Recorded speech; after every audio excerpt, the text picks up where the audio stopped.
Assalamualaikum warahmatullahi wabarakatuh. Halo semuanya, perkenalkan kami dari kelompok 7 yang beranggotakan ICLP, Diki Nugraha, Irpa Mardiana, Despia Rohmatunisa, dan Sabella Megarustandi. Pada kesempatan kali ini, kami akan menjelaskan mengenai hasil diskusi kami, yaitu sistem integumen. Nah, apakah kalian tahu apa yang dimaksud dengan sistem integumen?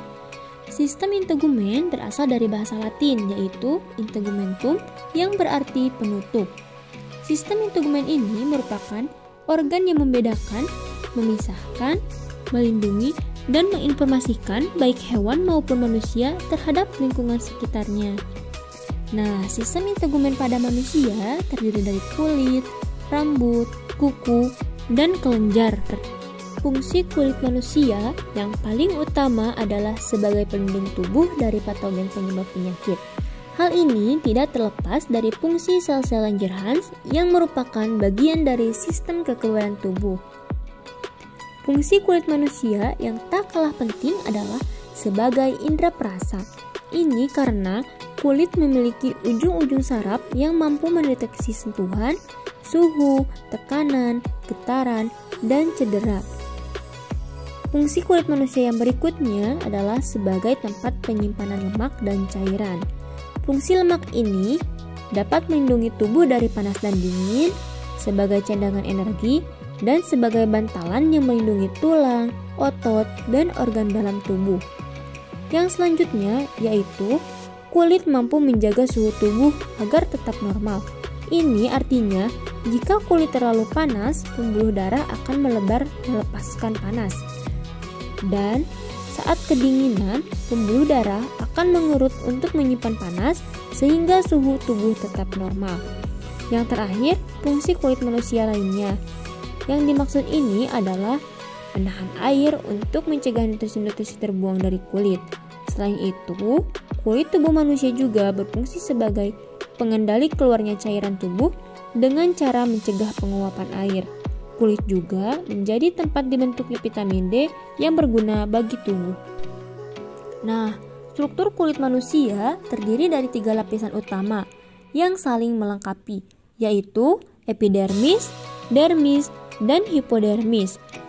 Epidermis merupakan salah satu lapisan anatomi kulit paling terluar pada tubuh manusia dan selalu mengalami regenerasi karena peluruhan sel-sel kulit mati setiap hari.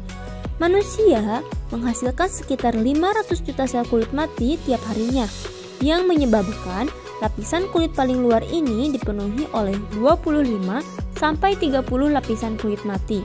Dan disinilah fungsi epidermis bekerja, yaitu membentuk sel-sel kulit baru, memberi warna pada kulit, dan melindungi lapisan kulit di bawahnya.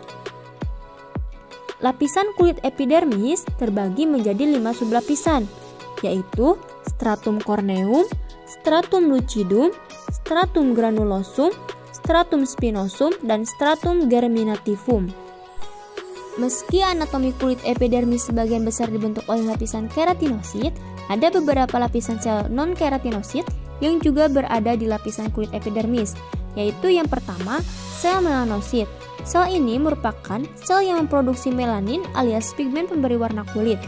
Semakin banyak melanin yang diproduksi, maka warna kulit manusia akan semakin gelap. Yang kedua adalah sel Langerhans, di mana sel ini berfungsi sebagai sistem pertahanan kulit. Dan yang terakhir adalah sel Merkel, di mana sel ini adalah sebagai salah satu reseptor kulit. Lapisan anatomi kulit yang kedua adalah dermis. Dermis adalah lapisan kulit yang berada di bawah epidermis. Dermis merupakan lapisan kulit yang paling tebal karena terdapat pembuluh darah dan syaraf, kelenjar keringat, dan kelenjar minyak, folikel rambut, hingga saluran limfe. Lapisan kulit dermis sebagian besar terdiri dari sejenis protein yang disebut kolagen.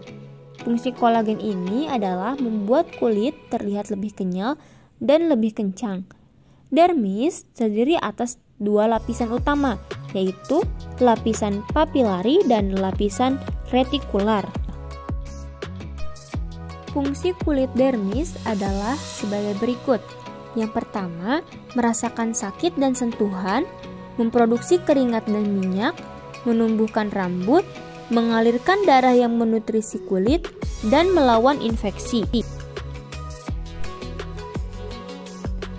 Anatomi kulit yang terakhir adalah lapisan hipodermis atau lapisan subkutan atau subkutis. Hipodermis adalah lapisan kulit paling bawah atau paling dalam. Pada lapisan subkutan terdapat jaringan lemak, jaringan penghubung, dan elastin atau sejenis protein yang membantu jaringan kulit kembali ke bentuk semula setelah mengalami peregangan. Fungsi lapisan lemak pada hipodermis adalah melindungi tubuh dari panas dan dingin, sebagai cadangan energi, dan sebagai bantalan yang melindungi tulang, otot, dan organ dalam tubuh. Untuk yang selanjutnya adalah rambut. Rambut merupakan struktur keratin keras yang dihasilkan oleh folikel rambut. Folikel rambut terbentuk sewaktu fetus berumur sekitar 4 bulan. Dari folikel tumbuh lanugo. Lanugo dan rambut lain pada bayi akan luluh dan diganti dengan rambut kasa. Untuk yang selanjutnya adalah kuku. Kuku berasal dari epidermis yang membentuk lapisan keratin keras, terdapat pada ujung-ujung jari tangan dan kaki. Kuku dapat tumbuh karena terdapat lapisan germinal pada akar kuku. Umumnya berwarna merah muda karena pembuluh darah yang berada di bawahnya. Untuk bagian yang terakhir adalah kelenjar keringat. Kelenjar keringat adalah struktur kulit yang terletak pada lapisan epidermis. Sesuai namanya, fungsi kelenjar keringat adalah menghasilkan keringat yang dikeluarkan oleh lapisan subkulit kecil atau stratum corneum ke permukaan kulit. Terdapat dua jenis kelenjar keringat, yakni kelenjar ekrin dan kelenjar apokrin. Itulah materi mengenai sistem integumen yang dapat kami sampaikan. Mohon maaf atas segala kekurangannya. Apabila ada yang ingin ditanyakan, silakan komentar di kolom chat. Wassalamualaikum warahmatullahi wabarakatuh.